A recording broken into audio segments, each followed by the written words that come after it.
For years, the Bharatiya Janata Party systematically swept across the Indian electoral map, state by state. Yet the eastern flank, defined by West Bengal's political identity, consistently held out against this pan-India march. That resistance was anchored by Mamata Banerjee and her Trinamool Congress. They maintained an iron grip on the state, governing uninterrupted for 15 years and building a formidable political fortress. Then came the 2026 Assembly elections. The ruling party collapsed into double digits, while the BJP surged past the majority mark to capture a staggering 207 seats.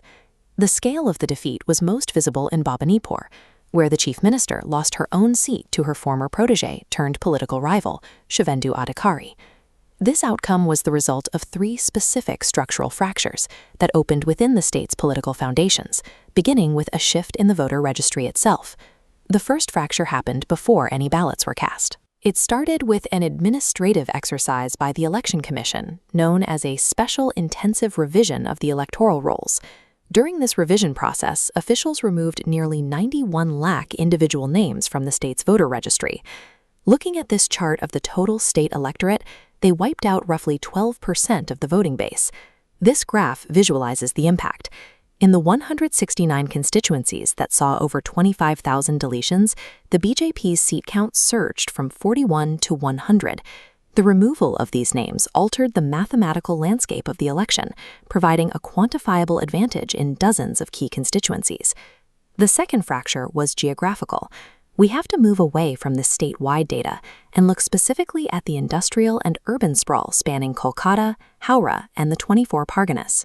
Historically, this sprawling metropolitan belt served as the ultimate defensive firewall for the Trinamool Congress, a comfort zone they could reliably lean on to secure their majority. This map details the scale of the urban shift. In 2021, the ruling party commanded 123 of these 142 seats. By 2026, that tally shrank to just 48.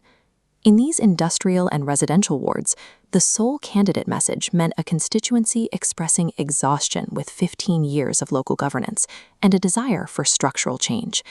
Without the insulation of these urban voters to offset dissatisfaction in rural areas, the incumbent party was left exposed across the rest of the map. The final fracture was psychological. After 15 years in power, voter exhaustion had set in, turning into widespread resentment toward the party's local machinery. By 2026, the line between the chief minister's personal image and the actions of her local party workers had blurred, leaving the leadership directly exposed to ground-level resentment. The incumbent campaign relied on its 2021 playbook, choosing to project the chief minister as the sole candidate across all 294 assembly seats.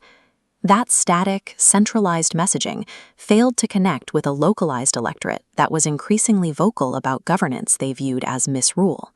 Once a voting base rejects the local political machinery, a centralized personality strategy is structurally incapable of bridging the gap. Over the decades, West Bengal has seen its political identity transition from the long-standing red of the left front to the green of the Trinamool Congress, and now to saffron. The incoming party cemented this new reality by capturing a commanding 45.84% of the overall vote share. The challengers have now successfully conquered their final major regional objective, stepping into the role of the new establishment. But the real test lies ahead. A political machine built on disrupting the status quo now has to translate a massive electoral mandate into functional governance within a fiercely independent state. Voter fatigue.